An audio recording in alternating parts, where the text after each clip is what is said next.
Welcome to First Things First, the weekday morning devotions from Pastor Stephen Miller at First Free Will Baptist Church of Morrison City in Kingsport, Tennessee. Well, good morning and welcome to First Things First. Today is Friday and it's January the 5th, and glad that you've joined me this morning and thankful for this another day that God has blessed us with and allowed us to be a part of. Hope that you have had a good week this week.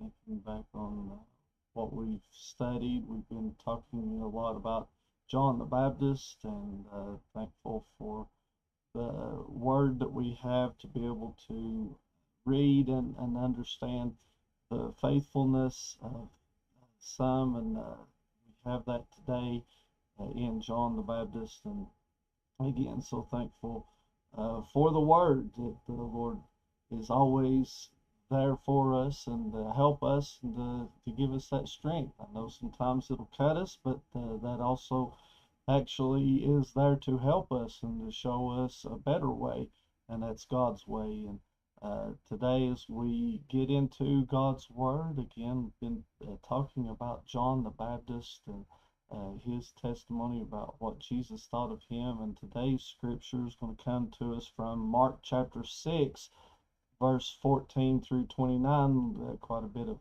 reading this morning, but as we look and we're seeing what happened to John the Baptist and the testimony that he left behind, it said in verse 14, and King Herod heard of him, and this is again talking about Jesus, had heard of him, of Jesus, for his name was spread abroad. And he said, this is Herod said, that John the Baptist was risen from the dead, and therefore mighty works do show forth themselves in him. So Herod thought that Jesus was John the Baptist coming back. Now, why was this a problem for Herod? Let's read on and we'll see why that Herod was so worried about this and scared about this. In verse 15 it says, others said it is Elias or Elijah, and others said that it is a prophet or as one of the prophets. But when Herod heard thereof, he said, it is John whom I beheaded. He is risen from the dead. For Herod himself had sent forth and laid hold upon John and bound him in prison for Herodias' sake, his brother Philip's wife, who for he had married her. And John had said unto Herod, it is not lawful for thee to have thy brother's wife. Therefore Herodias had a quarrel against him, and would have killed him, but she could not. For Herod feared John, knowing that he was a just man and a holy, and observed him. And when he heard him, he did many things, and heard him gladly. And when a convenient day was come, that Herod on his birthday made a supper to his lords, high captains, and chief estates of Galilee. And when the daughter of the said Herodias came in and danced and pleased Herod and them, and them that sat with him, the king said unto the damsel, ask of me whatsoever thou wilt, and I will give it thee. And he sware unto her, whatsoever thou shalt ask of me, I will give it to thee unto the half of my kingdom. And she went forth and said unto her mother, what shall I ask? And she said, the head of John the Baptist. And when she came in straightway and with haste unto the king, and asked him, saying, I will that thou give me by and by in a charger the head of John the Baptist. And the king was exceeding sorry, yet for his oath's sake, and for their sakes which sat with him, he would not reject her. And immediately the king sent an executioner, and commanded his head to be brought. And he went and beheaded him in the prison, and brought his head in a charger, and gave it to the damsel, and the damsel gave it to her mother. And when the disciples heard of it, they came and took up his corpse and laid it in a tomb. And there, as we said, Herod was thinking that Jesus was John the Baptist coming back from the dead And maybe he thought that John the Baptist was going to, his ghost or whatever, or this resurrected body was going to attack Herod and was going to punish him for the evil deed that he had done. But this was not John the Baptist. This was greater than John the Baptist. This was greater than Elijah. This was greater than all the other prophets. This was Jesus that he was hearing about. But Herod, as we look at this, Herod had a deep respect for John the Baptist, but even in that, he had a deep respect for his own, or a deep desire, I guess, for his own flesh and his own lusts that he had. And as Herodias, um, as we saw there, that Herod had married his brother Philip's wife, and it uh, uh, caused them family problems, no doubt. And here it was that his uh, brother's wife was now married to him, and Herodias, and she had her daughter come in and dance before him, and no doubt that there was a lot of feelings that were wrongful feelings come across Herod as she danced, and this is again it would have been his niece and I guess stepdaughter, and as she danced before him, she must have done such a great job, and or something was so beautiful or something. I don't know what the, the exact thing was that compelled Herod to tell her that she could have anything that she asked, up to the half of the kingdom. Boy, it was a big promise that he would give to her just over a dance. But anyways, as he made this promise and he swore unto her, she went to Herodias, her mother, as it said there.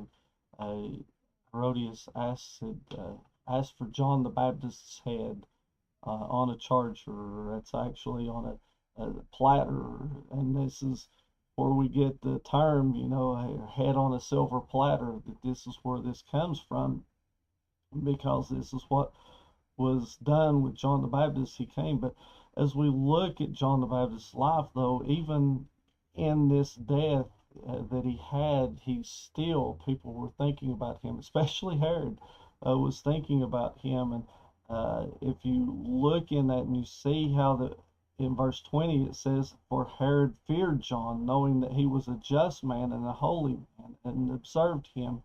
And when he heard him, he did many things and heard him gladly." And uh, thinking about this testimony that John left behind, even in his death, even though that, and by the way, good things happen to bad people sometimes, unfortunately. I've heard some people, so-called Christians, will say, well, if you're truly in the faith, you're truly trusting God and everything, nothing bad will happen to you. The Bible doesn't say that. As a matter of fact, Jesus told us that if you suffer with me, you shall reign with me. As John was here, he was a good man, just man, and holy man, and observed by Herod, and Herod watched his life and knew what he was about. But yet, even though that John was a just man and was right, and Herod knew that he was right, he still lost his life, and he still was persecuted there, was thrown into prison, and then eventually, like I said, he had his head taken from him. And, sometimes we go through some bad things. Sometimes we feel like that we're thrown in prison and that we're never going to escape out of those things that are binding us down. But can I tell you that the prison here did not hold John the Baptist down? The beheading, and whenever the disciples came and they took up his corpse and they laid it in a tomb, as it said there in verse 29, John the Baptist was not suffering in that. I'm glad that Um, I know that the Lord was with him all the way through, and that God will be with you today, no matter what you go through. And I'm glad that this world is not our home, that we have a better place to go one of these days. And I'm looking forward to that day whenever the Lord comes to get me, and whenever your Lord comes to get you. Are you ready? Are you prepared whenever it's your time, whether it's through persecutions that you've trusted in God, or whether it's through the desires of your own life and you've not trusted in God? Are you ready for that day whenever the Lord comes to get us? It's something that we need to think about. John was ready.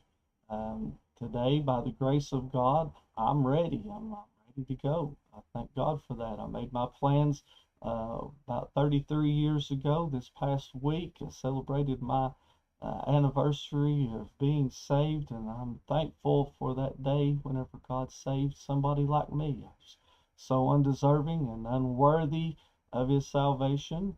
I still feel like that I'm unworthy of his love and his grace, but Lord God, I'm glad that he gives it anyways, and he gave us a gift that we couldn't earn.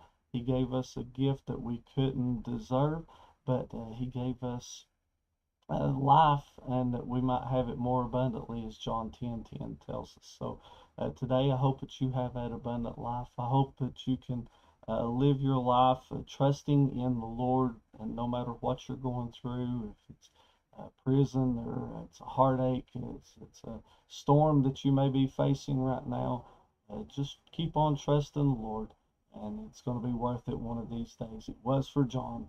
I truly believe that, and it'll be worth it for you too. Friend, I hope that you have a good day today. I hope that the Lord will bless you through this day and through this weekend as we've come to Friday, and I'm looking forward to seeing what God's going to do.